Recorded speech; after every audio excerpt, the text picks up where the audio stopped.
I recently built a Ryzen 7600X mini ITX PC in the Fractal Era 2 small form factor case. I must say, it is one of the best cases I've ever had the pleasure of building in. It's refined, it's high quality, and it's elegant. Let's start this video by quickly taking a look at the Era 2 size to the smaller Fractal Era and the PS5.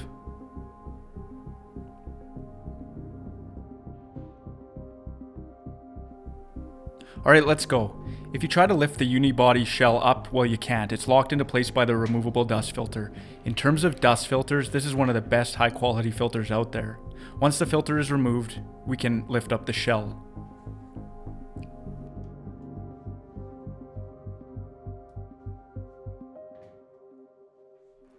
The shell itself is pretty thick and heavy, indicating how solid and high quality it is. And of course, that wood. I don't care what any other case does with wood in their cases. Fractal is the GOAT when it comes to case wood. You know it, I know it, Fractal knows it, and every other case manufacturer that has been attempting the wood thing knows it.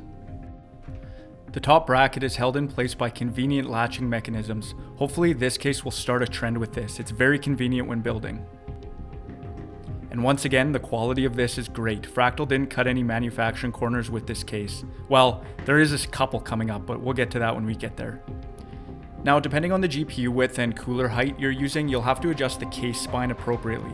If you select it for a wider GPU, you'll have less clearance for the cooler and vice versa. I'm going with a 2-slot 4070 Super, so I'll be using number 1 on the spine, which gives me the most room possible for my CPU cooler height. To adjust the spine, you just have to loosen the screws. I think there's 4 of them. Then you can just adjust the spine to as you need.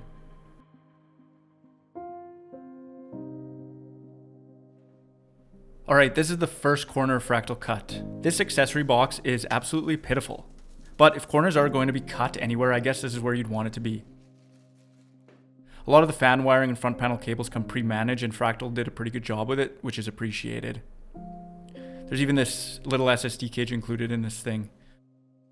Okay, let's get this motherboard installed. I found it a bit more difficult getting this thing in compared to getting it in other cases. You just have to do a little more maneuvering to get it to go. I was never really good at Tetris, and here you can see why.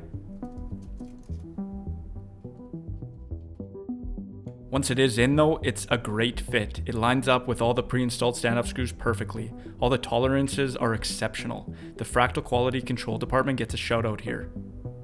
It's not hard at all to get at any of the screws to tighten it down to the motherboard tray.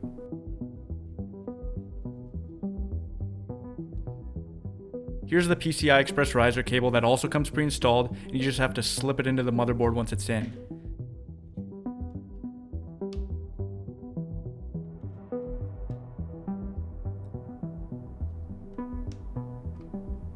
And taking a look behind the motherboard, that's where my 4070 Super is going to go. Alright, let's move on to the front panel connectors. I want to start with the front panel audio cable. I didn't really like how Fractal pre-ran this cable, so I decided to kind of play around with it and rerun it. I'll do this with the other cables as well. Just keep in mind, I'm only doing this for aesthetics. If you don't care about aesthetics, because there's no windows or anything in this case, the cable management that Fractal does for you already is fine. I've just become a bit of a snob and want it my way. So here's how I ran that cable, just kind of up and around and under and whatever. And here's the front panel power button, reset button, LED light. I just kind of ran it underneath, and I actually ran it in between the RAM sticks.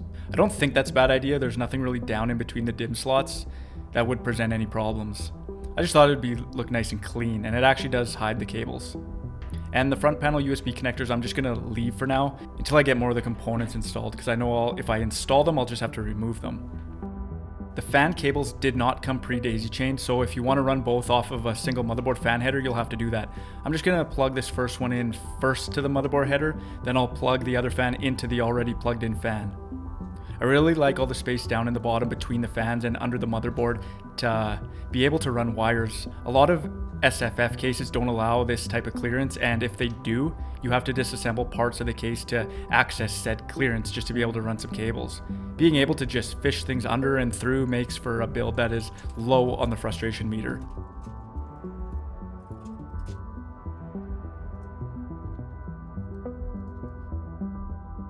I'd say that looks pretty clean so far. Okay, next up I want to get the power supply installed. The power supply bracket has a sled that it slides in and out of, kind of like a hard drive cage sled, if lack of a better word, sled. It kind of feels a little bit flimsy though, I must say. There's only one screw that anchors the bracket to the chassis. Hopefully it doesn't become a problem during long-term use of this case. The PSU I'm using is an Asus SFX-L, which is a bit longer than a standard SFX PSU. Normally I'd recommend using a standard SFX so you gain more room in the case, but using an SFX-L didn't become a problem in the Era 2. I was able to run all my cables and still had a lot of clearance for my top-mounted all-in-one cooler that we'll get to a bit later. Fractal didn't design this case to be the most compact case ever, trying to sardine everything in it. They designed it to be small form factor, but still have enough room to comfortably build in and enough room for proper clearances between whatever components you're using. And here's just another look at how the power supply the bracket is mounted to the chassis. It's pretty flimsy, it's just held by one screw. Alright, let's get these front panel USBs plugged in. The USB-C and the USB-A.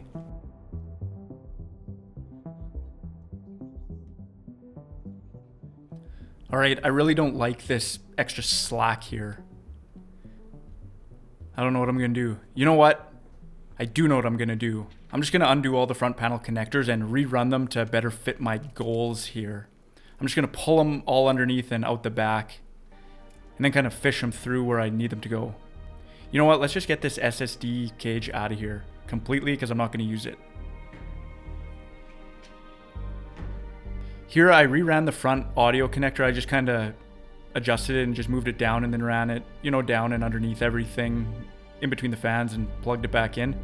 I kind of just bunched up a bunch of the front panel connectors down there, and here I ran the front USBs behind the power supply and back over to the motherboard. Much cleaner this way.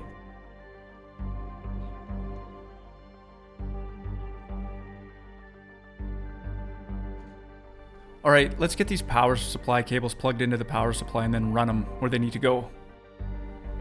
I like how the PSU connectors are pointing up, meaning I'm able to connect each power supply cable and run it as I plug it in. The way I ran all my power supply cables was basically in between the PSU and the motherboard tray. There's a lot of clearance there and a perfect place to store cable slack. Once again, you can see how easy it is to zig and zag these cables underneath and up and all around and through and out and around and everywhere within this case. Running and managing cables in the Era 2 is so simple, and it's actually quite enjoyable. I don't think I've ever enjoyed doing cable management more than I have in this case. Even though it is a little bit of a challenge and you kind of got to get a little creative, it's just fun. It's just a good case. I don't really know what else to say about it. And there's a lot of different ways you can run these cables. I try to do my best to keep as many cables as hidden as possible, and I think I did a pretty good job.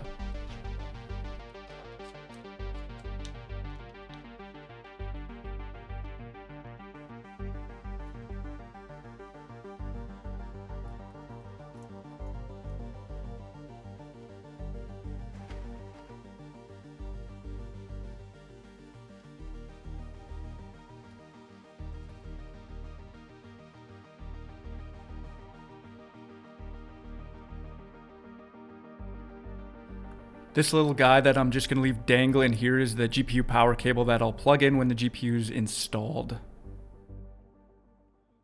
Alright, no time like the present, let's get that GPU installed. I'm using a 2-slot Nvidia 4070 Super Founders Edition. It's a pretty small card. GPU length in this case can be up to 326 millimeters. So make sure that if you're buying this case, you have a video card that isn't going to be bigger than that.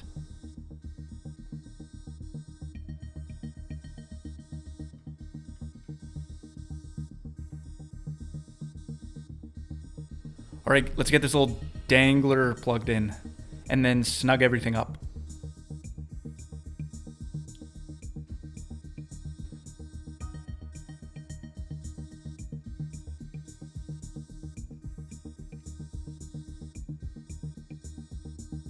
Okay, moving on.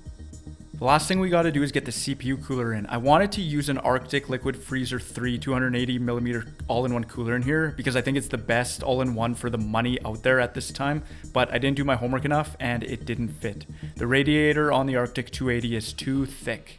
So I'll use the Arctic in my next build, and for this I'll use a smaller and lesser of a cooler from Asus, which has a thinner 240mm radiator. So let's switch it out for a 240mm from Asus. Let's get the rad fastened to the top bracket, and then we'll snap the bracket into place on the case.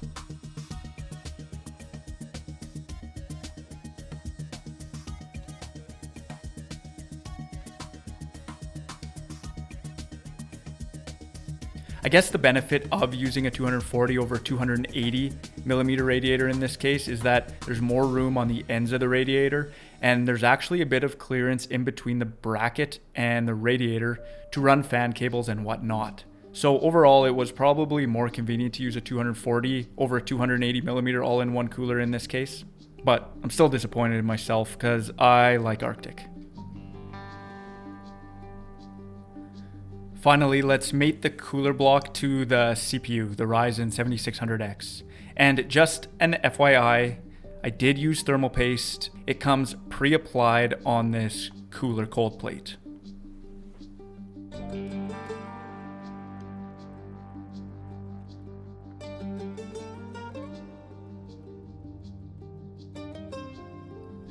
Now, I was a bit worried because I was having a bit of a hard time getting the cooler tubes to stay where I wanted them to, and I don't know if Fractal did this on purpose or if it just happened to work out perfectly like this, but this little power supply bracket lip thing is a perfect point to anchor the cooler tubes to. It's like it was meant to be.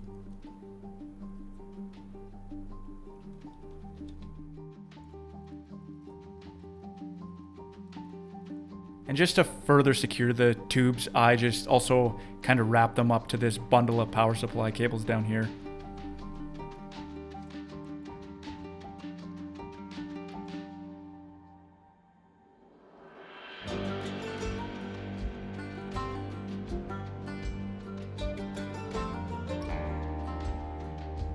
Anyways, let's get this thing all done back up and spool this bad boy up.